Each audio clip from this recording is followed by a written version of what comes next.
Au nom du Père et du Fils et du Saint-Esprit. Amen. Comme vous voyez aujourd'hui, au cœur de l'église, au cœur de la nef, il y a la croix qui est posée, que l'on décore et que l'on vénère, que l'on chante, que l'on célèbre.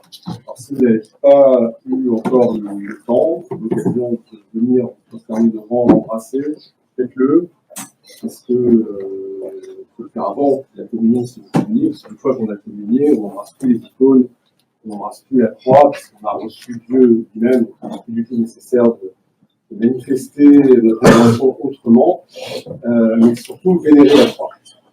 Vénérer la croix parce qu'il ne s'agit pas juste d'un geste de culte, il ne s'agit pas juste d'un rite ou, je ne sais pas, quelque sorte de commémoration quelconque, sympathique, hein, du reste, mais c'est réellement, parce que ce qui nous a été donné, vous l'avez entendu dans la bouche de l'apôtre Paul, c'est grâce au sacerdoce, finalement au sacerdoce du Christ, qui devient lui-même le grand prêtre pour nous, on communique d'une certaine façon ce sacerdoce en lui-même, par lui-même, à travers le Christ en mystère. Grâce à cela, nous pouvons, de manière réelle, de manière active, et pas symbolique, accomplir les choses qu'il a accomplies lui-même, offrir nos sacrifices, nous aussi, et réellement nous tourner, comme il l'a fait lui, vers le Père, et le suivre, comme il le fera pendant sa passion, jusqu'à sa résurrection, et notamment par cette porte qui est la croix. Quand nous venons nous prosterner devant la croix, nous faisons pour notre âme. La croix est bien là, toute l'intemporalité, elle est bien manifestée en tant que puissance de Dieu, c'est-à-dire en tant que cet objet sur lequel le Christ est mort pour nous, qu'il a imbibé de son sang, donc de sa vie, de sa vitalité, de sa puissance, de ses énergies divines, de l'Esprit Saint, qui est devenu cette puissance qui nous sauve. On ne le dit pas du tout par hasard, la croix nous sauve. Si nous invoquons la croix, elle nous sauvera, parce que le Christ est venu sauver l'humanité par la croix. Donc, nous demandons à la croix de nous sauver, et nous le faisons avec réalité. Cette puissance, elle vient jusqu'à nous, autant qu'il nous est possible de la supporter, quand nous embrassons cette croix, quand nous nous prosternons devant, quand nous nous signons, et aujourd'hui particulièrement, eh bien, nous tournons vers la croix pour notre salut, et nous renouvelons cette certitude que c'est quelque chose qui est central dans notre vie, comme ça l'est dans l'Église. La croix est partout pour nous, et elle est vraiment notre vie, notre porte de salut. Bien sûr, si aujourd'hui nous célébrons ce dimanche de la croix, c'est aussi parce qu'à l'origine il y a une occurrence, une translation de reliques, un peu comme pour la fête, vous savez, du triomphe de l'orthodoxie, il y a des événements historiques qui viennent se greffer sur un peu le cycle liturgique, mais finalement rien n'arrive jamais par hasard parce que l'Esprit Saint trace sa route pour nous illuminer, pour nous initier à sa façon, et en fait, eh bien, c'est le bon moment de nous rappeler ce qu'est la croix pour nous. C'est le bon moment parce que nous sommes à ce mi-temps de notre ascèse, du carême, et vous voyez, l'allégorie vraiment classique, connue, mais qui est tout à fait lutte, donc il n'y a pas de raison de ne pas la répéter encore et sans cesse. C'est tout à fait un peu celle de quelqu'un qui va gravir une ascension. Pourquoi ? Parce que c'est fatigant, et que l'ascèse, c'est fatigant. Alors on va monter, c'est épuisant, on n'en peut plus, et au bout d'un moment, on décourage un peu quand même. Ceux qui ont déjà fait des randonnées, des pèlerinages un peu difficiles, etc., vous connaissez ce sentiment, d'un moment, on a envie que ça finisse, ça finit pas. Et bien, la croix, elle est posée là, au sommet, pour qu'on l'aperçoive. Et voilà, physiquement, c'est un peu ça. Vous voyez le but, tout d'un coup, le but est là-bas. Donc, à partir du moment où on l'aperçoit, c'est moins dur, parce qu'on sait où on va. On se dit que finalement, on va se rapprocher de ce but. Et donc, nous recevons ça un peu comme un encouragement. Ben là, c'est pareil. Nous voyons la croix. Donc, nous savons que nous arrivons au terme de notre ascèse. Bon, ce qui peut nous réconforter, mais surtout que nous arrivons au but. C'est-à-dire que nous allons pouvoir nous apprêter, une fois cette ascèse accomplie, une fois les enseignements de l'Église à nouveau entendus, à nouveau mis en pratique pour nous, eh bien, nous allons avoir cette capacité en pleine possession de selon nos faibles capacités, bien sûr, hein, de ce que peut-être le mystère de la croix, nous allons pouvoir, fort de tout ça, eh bien, suivre le Christ. Parce que, en fait, ce qui va se passer, c'est bien cela. Hein. Dans un premier temps, nous nous remémorons nos outils qui vont nous renforcer dans la compréhension de ce que le Christ fait pour nous, de son amour absolu qui va jusqu'au sacrifice pour nous, pour le salut du monde. Et donc nous allons nous vivifier avec tout cela pendant le carême, et c'est pour ça que le carême est joyeux, parce que nous sommes reconnaissants pour ces grâces qui nous sont données, jusqu'à la grâce de repentir. Mais arrivé au bout, c'est la croix qui nous attend. Et cette croix-là, eh bien, elle va nous amener à quitter notre propre ascèse pour nous greffer à ce qu'a vécu le Christ. Et là encore, nous n'allons pas le faire d'une manière purement commémorative, historique, ou, je ne sais pas, intellectuelle. Il y a cette dimension, bien sûr, parce que nous avons l'intelligence et que nous fonctionnons comme ça. Mais nous allons, autant qu'il est possible à l'homme, vivre avec le Christ sa passion durant la semaine sainte, sa mort, évidemment, pour parvenir à nous greffer à sa résurrection, parce que c'est notre but. Et là, voilà, il ne s'agit plus de quelque chose d'individuel, il ne s'agit plus d'utiliser tous nos outils d'ascèse, de la prière, là, plus rien à faire de ça. Là, on se greffe sur le Christ, on le suit. Et c'est pour ça que là, on se remémore par où il va passer, par cet instrument de la croix, pour pouvoir nous abandonner totalement et essayer de ne faire qu'un avec celui qui ne fait qu'un avec l'autre par notre nature qu'il a revêtue, et parce qu'il va se passer pendant ces 3 jours que nous allons commémorer durant la semaine sainte. Donc c'est quand même quelque chose pour nous d'important, et c'est finalement le bon moment de nous préparer, de ne rien perdre, pas une miette des cours qui nous restent pour être en résonance avec la chose la plus importante du monde, voilà, Dieu homme qui nous sauve et qui vient briser définitivement la mort. Et justement, comment brise-t-il la mort? Eh bien, par la croix. Par la croix. La croix qui est l'instrument de sa propre mort, l'instrument de la résurrection, l'instrument qui va briser ce cycle infernal et nous donner accès au royaume, à la vie éternelle. C'est l'instrument de notre foi et c'est l'instrument le plus important. Vous savez, dans notre vie, la croix, elle est omniprésente. Il n'y a à peu près rien que l'on fait sans croix, je crois. C'est faire l'inventaire, mais il n'y a pas un sacrement. Il n'y a pas un mystère quelconque dans l'église ou à la maison qui se fait sans la position du signe de la croix, sans se signer, sans embrasser ou vénérer la croix. Les croix doivent être partout chez nous, tout le temps. Impossible d'avoir un foyer sans qu'il y ait la croix. Ça n'a pas de sens. La croix manifeste la présence du Christ qui est là dans nos églises, partout, et même à l'extérieur de nos églises. C'est la croix qui nous guide, qui nous voit. Nous-mêmes, nous devons nous signer absolument tout le temps, parce que lorsque nous faisons ce signe de la croix, nous appelons la puissance de la croix sur nous. C'est une prière en acte, lorsque l'on se prosterne. Une prière en acte, je demande à la croix de me sauver. Je demande à la croix de me sauver, je demande cette force de la résurrection. Je demande cette force du Christ à travers les épreuves. Donc, cette croix, elle est tout le temps là. Quand vous bénissez votre nourriture, quand vous bénissez vos proches, vos enfants, voilà, c'est avec le signe de la croix. C'est en imposant ce signe, cette puissance de la croix, que nous faisons agir l'Esprit Saint. Quand bien même nous passerions de paroles ou d'invocations, et puis enfin, évidemment, c'est ce qui ne vous quitte jamais depuis l'instant de votre baptême, non seulement visiblement parce que vous a immergé dans la croix, mais aussi parce que vous l'avez autour du cou, comme le signe du fait que vous avez reçu ce saint baptême chrétien. Et pourquoi on a cette croix autour du cou une fois qu'on est baptisé? Parce que le baptême, c'est l'immersion justement dans la mort et la résurrection du Christ. Autrement dit, on est crucifié, comme dit l'apôtre Paul, avec le Christ, plutôt c'est le Christ qui est crucifié en nous.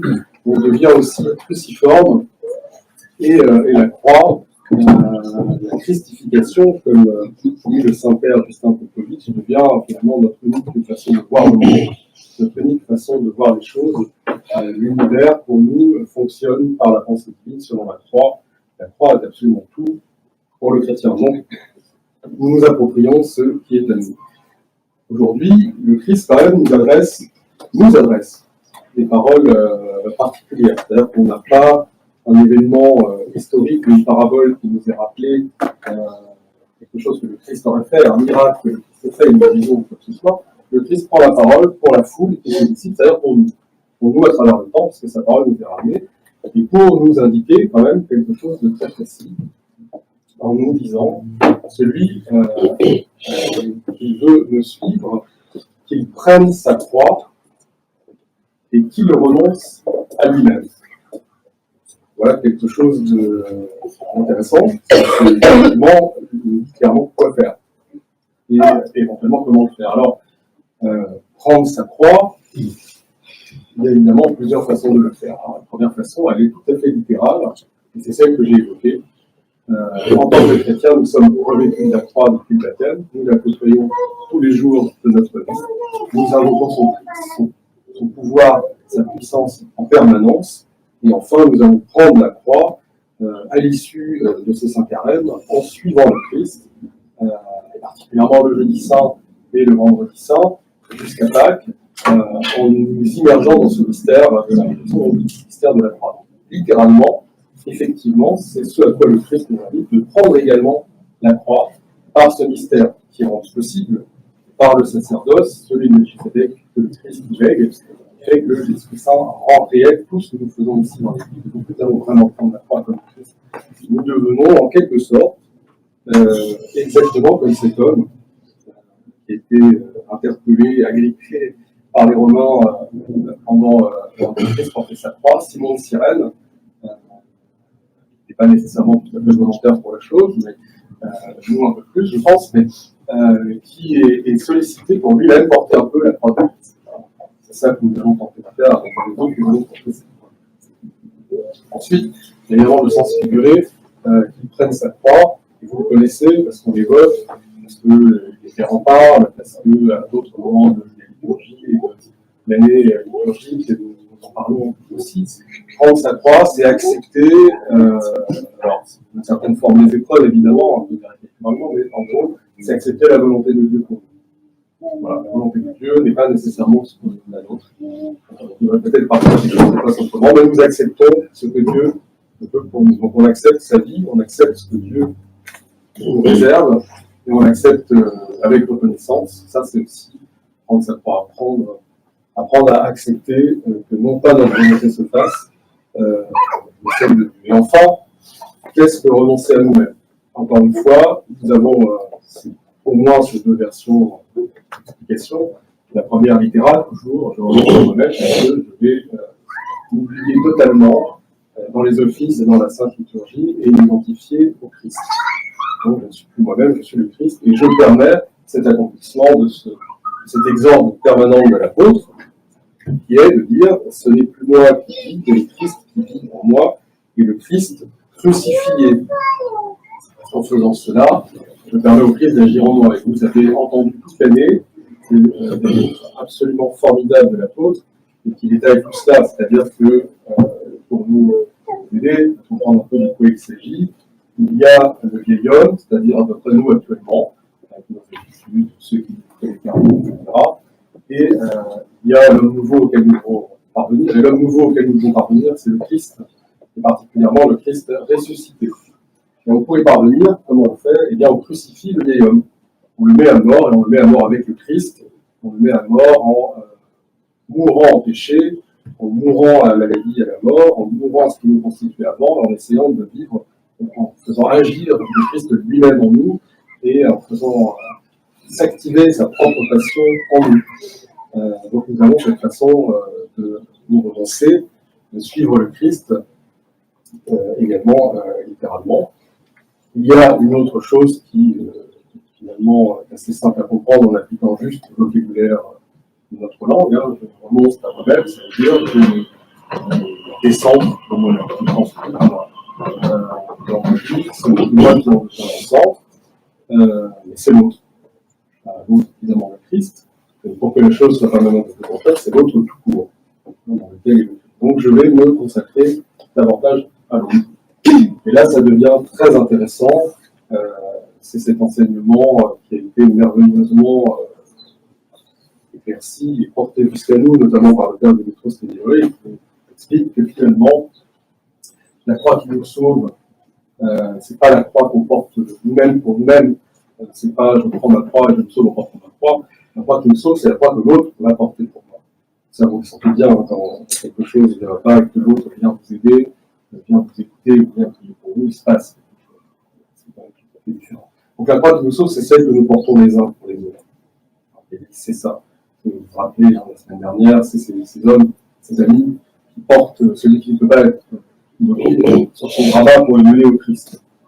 C'est ça, porter les fardeaux les uns des autres, c'est se décentrer, c'est renoncer à soi-même, c'est s'oublier soi en tant qu'individualité pour que la croix réalise sa fonction.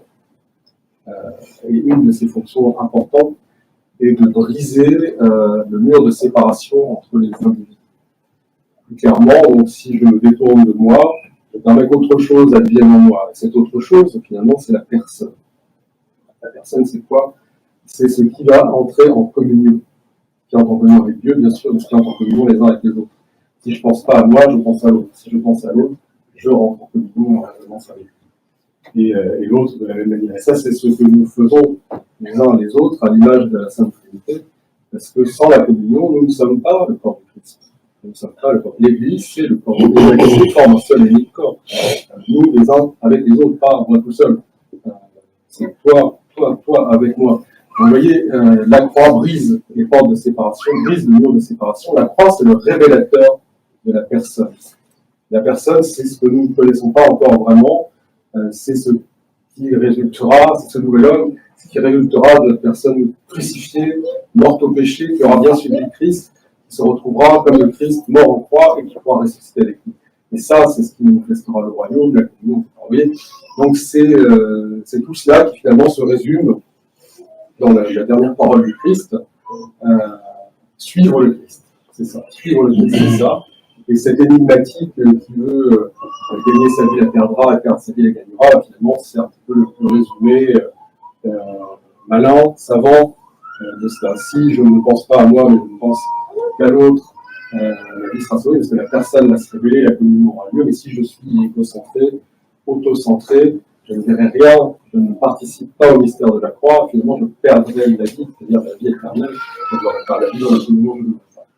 Aujourd'hui, c'est ce moment-là de nous réjouir, de nous réarmer pour bien tenter de profiter au maximum du salut du monde qui aura lieu maintenant dans trois dimanches de cela.